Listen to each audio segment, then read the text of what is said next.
গভীর অরণ্যের এক প্রান্তে এক অতি ধূর্ত শিয়াল বাস করত। তার চাতুর্যের গল্প বনের প্রতিটি প্রাণীর মুখে মুখে ফিরত। কিন্তু এই শিয়ালের লোভ ছিল তার বুদ্ধির চেয়েও অনেক বড়। এক অন্ধকার রাতে সে খাবারের খোঁজে লোকালয়ে প্রবেশ করল। পাহারাদার কুকুরগুলো তাকে দেখে তীব্র চিৎকারে পিছু নিল। পালাতে গিয়ে সে এক নীল রঙের ড্রামের ভেতর পড়ে গেল।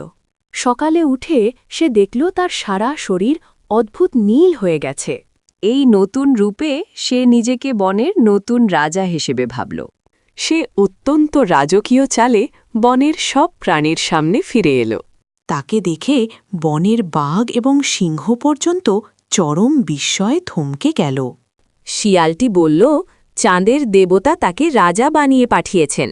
সবাই তাকে নতুন শাসক হিসেবে মেনে নিয়ে মাথা নত করল। সে এক বিলাসবহুল জীবন এবং বনের সেরা খাবার উপভোগ করতে লাগল। এক পূর্ণিমা রাতে দূর থেকে অন্য শিয়ালদের ডাক শোনা গেল। নিজের সহজাত প্রবৃত্তি সামলাতে না পেরে সেও ডেকে উঠল। তার ডাক শুনেই বনের পশুরা তার আসল পরিচয় বুঝে ফেলল।